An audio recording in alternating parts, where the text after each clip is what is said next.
থেকে ওনার লেখার ঘর। এই ঘরে বসে লিখতেন।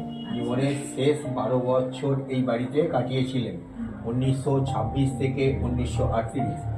এখানে লিখেছিলেন পল্লী সমাজ, অভাগী স্বর্গ, বামুনের মেয়ে, মহেশ, রামের সুমতি, শ্রীকান্তের চতুর্থ পর্ব, শেষ প্রশ্ন, কমললতা, লাস্টে লিখেছিলেন বিপ্রদাস।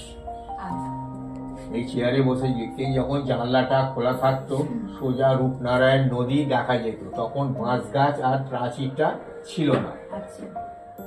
ওখানে নদী দিয়ে নৌকা, স্টিমার, লঞ্চ যেত। উনি বসে বসে লিখতেন। ওইটা ওনার লাঠি, ওই পাশে জুতো, কাছে বাঁধানো আছে জুতো।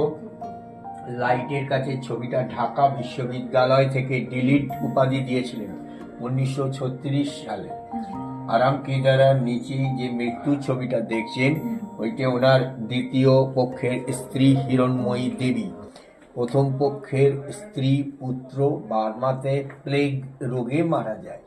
দ্বিতীয়বার ওনাকে বিয়ে করে, কোনো সন্তান হয়নি। শরৎবাবু মারা যাবার 23 বছর পরে এই বাড়িতেই মারা যায়। আর ওই গেটের সামনেই ওনাকে দাহ করা হয়। এখানে শেষ জীবনটা উনি এখানেই অসুস্থ হন, এখান থেকেই মারা যান, ওখানেই পোড়ানো হয় ওনাকে। ঠিক আছে, শেষ 12 বছর। শরৎবাবু মারা যাবার 23 বছর পরে 23টা বছর উনি এই বাড়িতে কাটিয়েছিলেন একা। 23 বছর।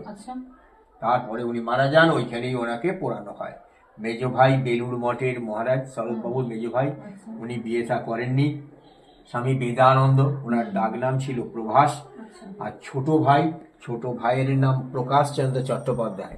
এই প্রকাশ চন্দ্রের ছেলে অমল চট্টোপাধ্যায়, তার ছেলে জয় চট্টোপাধ্যায় এখন এই বাড়ির মালিক। 2007 বাড়িটা হেরিটেজ হয়, সরকার তখন একটু সারিয়ে দিয়েছিল, পুরো মেনটেন করেছে। এখনো পর্যন্ত আমরা 4 পুরুষ ধরে দেখাশোনা করছি।